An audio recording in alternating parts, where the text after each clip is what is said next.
Hey everybody, what's up? Welcome to the new setup. This is in my spare bedroom, which we use as a workout room and also my plant room. And I was thinking this would be a cool spot. I am sitting on the floor, but I got some pillows and stuff, so I think it's kind of comfortable. Also, I'm going to be putting more lights. I just got some. I'm excited. I think this is going to be great. Anyways, today I want to talk about um, how to purchase a car with cash without being hassled by the salesperson, because I discovered this hack recently on accident. So, what you gotta do is you gotta, first of all, do your research, pick the vehicle you want. I actually deliver pizza for work, so I drive a lot of city miles in stop and go traffic. And the reason I got a new car is my old car, it was like a whole thing. I'll make a different video, honestly, but I spent like, I don't even know, it was more than 5,000 but less than 10,000 in repairs and all things this year, or I guess 2025. And in the end, it still had issues. Like, I couldn't figure out what was hurting the gas mileage so bad, and it would like smell like gas sometimes on the inside. And I was like, this is a safety issue. Also, the bearings were going bad. I'm going to make a different video. Okay, I'll stop. So I traded that one in, and they were like, yeah, it's worth $500. And I was like, I believe that. Okay, whatever. And it was sad because I love that car, but it is what it is. And so then I had done my research and I decided on the 2026 Honda Civic Hybrid Sport Sedan. Wow, what a lot of words. Anyway, it's the lowest trim level for the hybrid, and I like the sedan because the trunk is fully isolated from the rest of the car, and that is the only type. The hatchback does not have a spot for a spare tire, but the sedan does. It does not come with a spare tire, which is a load of crap, but I bought one and put one in there, so that's great. I will make a different video showing off the new car and all the things I've done to it and stuff I've put in it, and yeah, stay tuned for that. But anyways, I am going to talk about the car. I paid roughly $32,000 for it, and I kept asking the guy to show me financing options, and I don't know what this guy's problem was. Like, if he was really trying to sell the lease because he makes a commission, or like if he was just dumb and thought that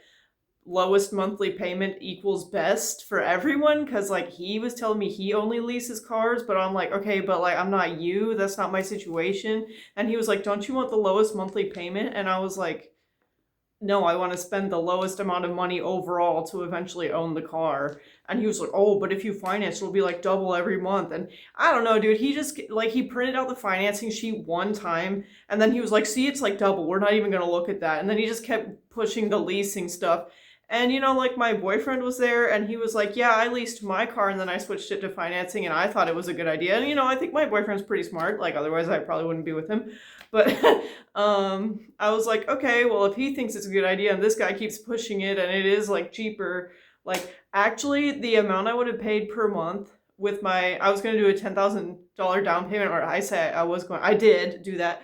But anyway, it was going to be like $288 per month for the lease, and I was currently paying like $350 to $400 a month in gas with my Sonata. I was getting just under 20 miles per gallon, which is garbage compared to this hybrid can get like 50. And recently it's been cold outside, but it's been doing between 40 and 44 miles per gallon, so like more than double. Anyways, and it doesn't need hella repairs. So this is what happened. I got the lease, and I made the first payment, and then once they released the first two statements, I looked at the differences in the buyout cost, because I was trying to see like what's happening. Like, does the buyout cost include buying out the amount of rent for the lease? Like if you want to buy out a lease for an apartment, you got to like pay the remaining months. Like, do I have to pay all the remaining rent to buy it out? And surprisingly, no, I did not. So basically, I could just pay the buyout amount at any point and just fully own the vehicle and not have to pay the rest of the rent. And I was like, dude, that'll save me like $6,000. Why would I not want to do that? So I sold some stock because the economy is like weird right now anyways, and I feel kind of uncomfortable.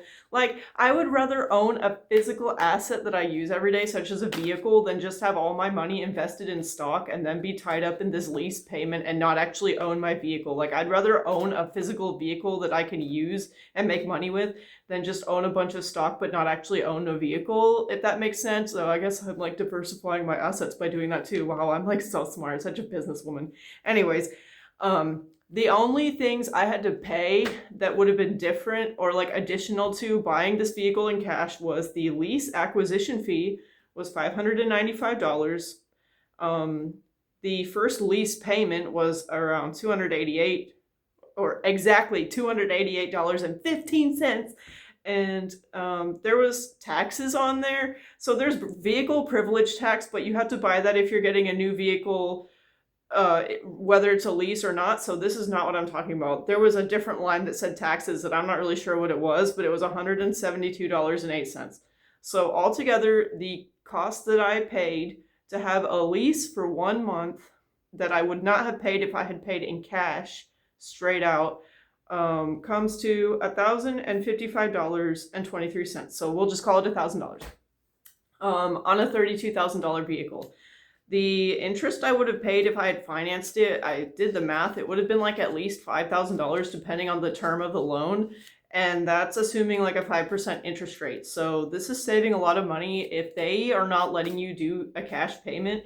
Instead of pushing them or even doing financing, like if you're ready to buy cash, you can just tell them you want a lease and then you can just turn around and like, I did everything online. All you have to do is go online and submit your one-time payment instead of your next month's like lease payment, and then you just own it. They just mail you the title, and then you got to go to your DMV, and to get the title put in my name again was $116. So I guess technically it's coming to about $1,100 or $1,200 additional to do at lease and then immediately buy it out instead of paying cash. But like, hey man, that's like such a small percentage of it, and I'm not even mad. And then you get to avoid whatever, like I heard on the internet that like these car dealerships won't even let you just pay cash. They like force you into a financing or a lease.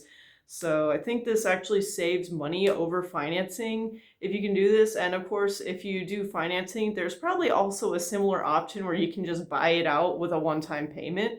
That could maybe save you the $1,000 that I'm talking about here. So maybe look into that too.